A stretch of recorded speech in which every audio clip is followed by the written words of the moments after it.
Well, farm financial pressures, we know, they're being felt in the land market. And from data center expansion, we're also talking water constraints.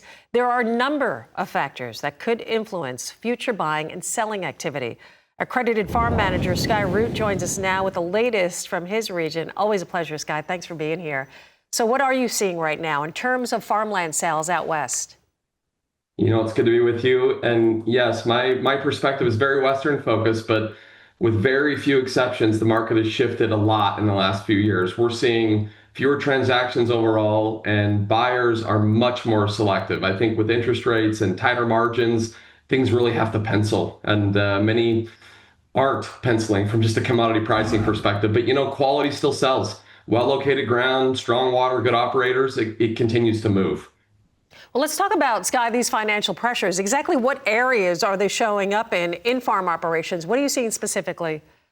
Early signs aren't always obvious, but we're seeing margin compression, particularly in most of our specialty crops, tied a lot to exporting, which has not been happening a lot in the last few years due to a variety of factors, including wars and geopolitical issues and tariffs. But input costs, back to interest expenses, and then just commodity prices in general, they're squeezing the working capital of these growers. And for a few years now, there's been some big red flags hitting operating lines and just no liquidity on these operations anymore.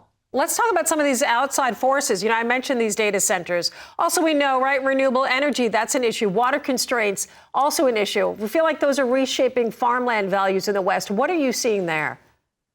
It's very specific to location, but if we get into some, say, rural areas of Arizona or California or Washington, specifically naming those states, there is some micro areas where farmland is almost no longer being valued just for agriculture. It's being valued for alternative uses, whether that be solar, data centers, or various water assets.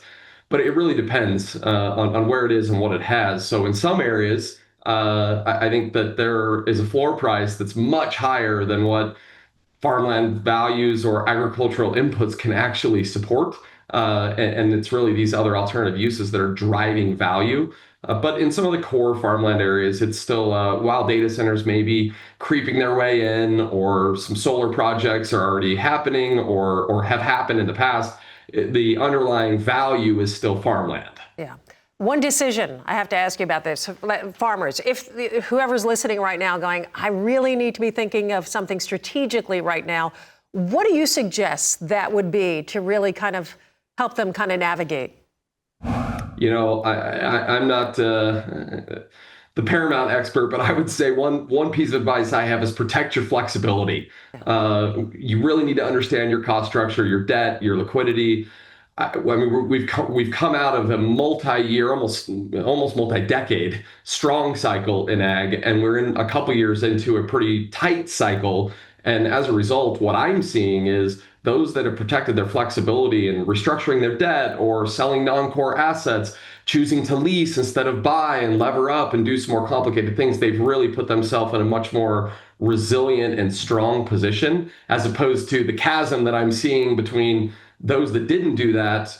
They're distressed. They're going bankrupt. They're in special assets workout with their lenders. And there's a lot of that right now in the Western United States, particularly in the specialty crop markets, whereas those who protected their flexibility and their liquidity are working their way through the hard time.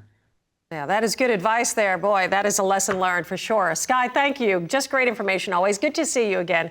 Skye Root with the American Society of Farm Managers and Rural Appraisers.